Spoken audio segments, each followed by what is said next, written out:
I have to be perfectly honest about something. I am absolutely fascinated, and I mean fascinated, by the fact that there appears to be no correlation whatsoever with the size of one's audience on this platform or any other platform and their level of intelligence. Now, I know a lot of creators on this platform have nothing to do with intellectual based fields, they just create entertainment content. And to be fair, I'm not talking about the intellectual capacity of the people that produce entertainment content. They are specialized in their own field and they are smart in their own way and they are successful, and most of them earn that success and they deserve that success, and I do not begrudge them in any way, shape, or form for that success. But what I'm talking about specifically are people in my field, people who work in media who seem to have an idea, or at least their audience would indicate that they have an idea of what's going on in the world, yet they are constantly dumbfounded by reality and they can't see the most obvious things coming.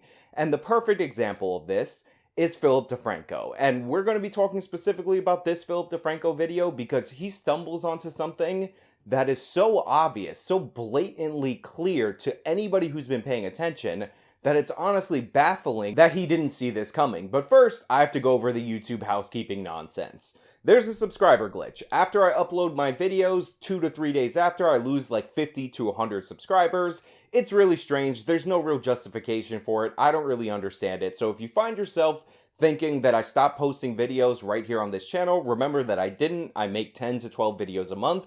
So just check back here, make sure you're subscribed, yada yada yada. I really cannot express enough how much I cannot stand talking about the YouTube glitches, which is why I always avoid doing it. However, desperate times call for desperate measures, so thank you so much for listening to this annoying rant that you will likely start hearing from every freaking channel on the platform. But now that we got all that annoying housekeeping stuff out of the way, let's get into the main topic of the video, which is Philip DeFranco appearing to just figure out how censorship works and just figure out what the end game is for YouTube. And I'm gonna let the video play, and then I'm gonna jump in with some of the stuff that Philip DeFranco has left out, and why he's a fool for not seeing this coming sooner. But ultimately, where I'll start this piece is with YouTube last week making a big announcement. So if you're unfamiliar, to become a part of YouTube's partner program, you need to have accrued 4,000 total hours of watch time over the last 12 months and have more than 1,000 subscribers. And one of the perks you get from being a partner is YouTube will put ads on your video and all of a sudden you get money. You know, part of the perceived reason for this is you have to make sure, okay, that person's making content consistently. It is okay to put ads on. Okay, they're kind of trusted. Though, as we've seen in the past, there have been controversies connected to people in the partner program, the content, and the ads that were next to it. So Philip DeFranco,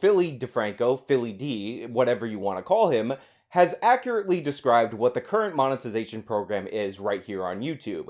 However, in order to understand the concept that I'm going to lay out to you during the course of this video, to show you the obvious trend line that has been happening on the YouTube platform, I'm going to have to go back one step before what Philip DeFranco was talking about, because we need to discuss what the previous monetization regime looked like on this platform.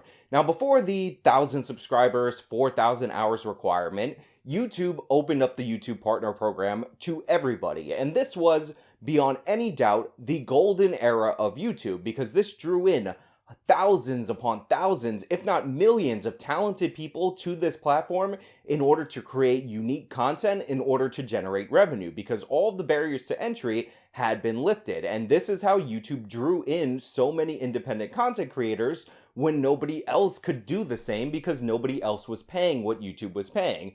The old system was you put videos on the platform.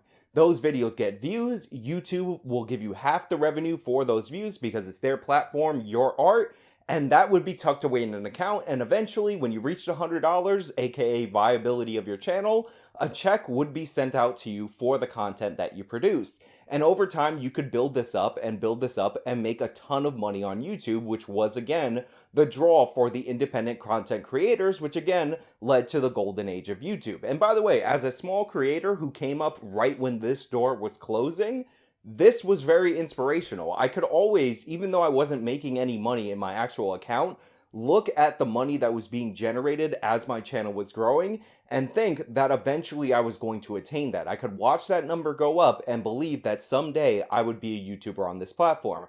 And had it not been for YouTube setting the rules the way they did back then, the chances of this channel existing the way it does now, or at all, would be near zero. But then YouTube decided that they were going to cater to the far left, and they were going to start censoring people on the platform through demonetization. They had drawn in all of these creators. They had basically bankrupted any opportunity for any other platform to draw in creators, and now they were going to start purging them based on political views or based on circumstances that they said were all about appealing to advertisers. And this is when the demonetization regime came in.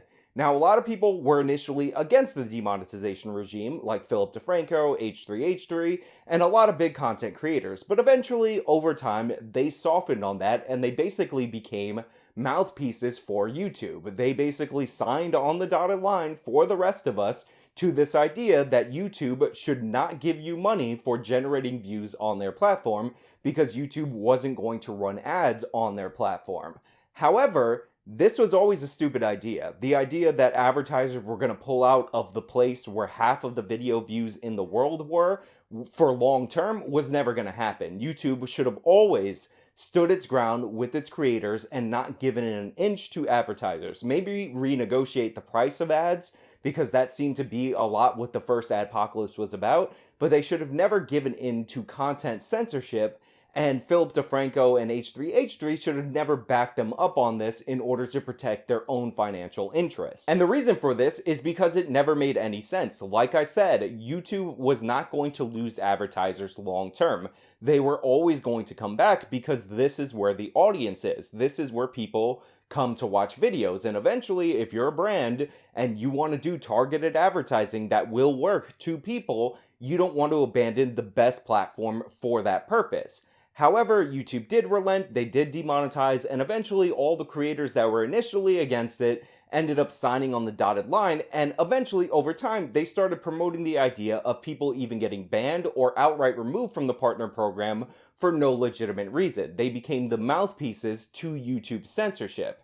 Now, something has changed at YouTube, and Philip DeFranco has just figured out that he might be a little bit uneasy about the thing that changed on YouTube. Which is in part why I thought it was so weird that YouTube made this announcement that moving forward, if you are uploading videos to YouTube, even if you are not a part of the partner program, you may see ads on your content. And by the way, YouTube is going to give you 0.0% of the revenue earned. And I'll repeat to you what I said to them when they told me that they were going to do this.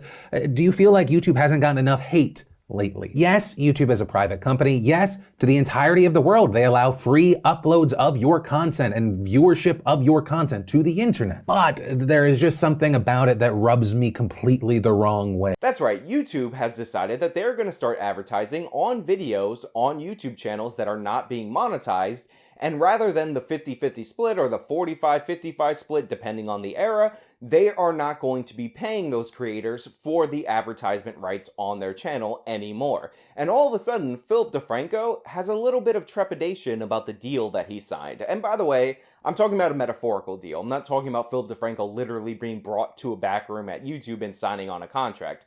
What I'm talking about is YouTube corporate contacting big creators and convincing them that going along with this was a good idea, and these big YouTube creators, being as dumb as they are, agreeing to it and not seeing what the logical next step of this was, because it never made any sense for YouTube to host videos on their channel, dedicate server space to videos on their channel, spend money to have videos on their channel that weren't generating any revenue. And Philip DeFranco, to give him credit, appears to have realized somewhat the error of his ways. He still clings to the idea that YouTube should be censoring people. He can't let you hear his opinion about this without repeating the company line, but he seems to have figured something out about where this is going even after this step. Especially because I also ask them, well, what about a small creator that all of a sudden, let's say they pick up traction. They qualify for the partner program, they're not a part of it yet. Maybe they have a viral video, right? 5 million views out of nowhere. We've seen it happen before. That creator would still not get any of the money that YouTube earned by putting ads on that content. And it just genuinely feels to me like the screwing over of smaller creators, and I hate that. Also, I will say, and notably, this is more of a feeling, I'm concerned that because they're gonna be putting ads on far more videos, that they're gonna be far more conservative and crack down on stuff way harder than they have in the past. I don't mean on things that we've talked about in the past, like blatant misinformation, lies allowed to spread. I'm talking more people sharing their opinions or talking about sensitive topics. Or actually, and this kind of ties into the second thing today, maybe things that are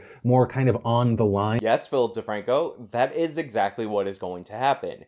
YouTube, who has already established a precedent that they can just demonetize videos willy-nilly, is now establishing a precedent that they can run ads and not split money with their creator on videos that are not generating any revenue for the creator. So eventually, they are going to start cracking down on YouTubers' content and demonetizing it, but still run ads on said content and take 100% of it, because they've established these two precedents one after the other, and the eventual conclusion of establishing these two precedents is for them to be intersected. So yes, Philip, you should be worried about this. You should be very concerned about this. In fact, you should have been worried about this from the beginning, because again, it made no financial sense for YouTube to host videos on their platform that could not be monetized. So they purged all the creators that they think are bad, or they purged a lot of the creators that they think are double bad, and you supported that. And now they're going to be making money on new creators that are not in the program, thus creating a bad incentive for them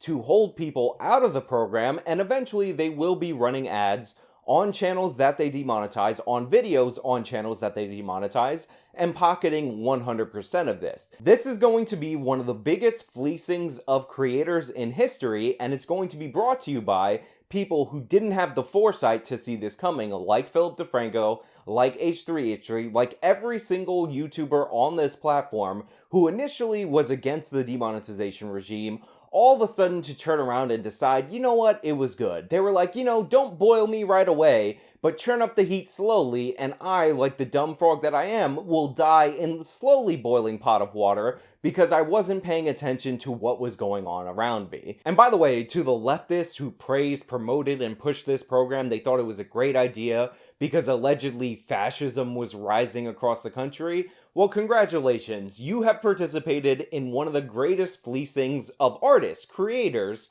by a major multinational corporation in human history. This is on you. Congratulations once again. A+, first class all the way. You're an embarrassment. You ruined this great thing that is the internet. You are the ones praising net neutrality because you were worried about people throttling websites if they were ISP companies. Meanwhile, you have a website throttling creators on it, and you were totally fine with it. Great job. Now look, this is coming, and it's probably something that's unavoidable at this point in time for YouTube. They have decided to go down this path.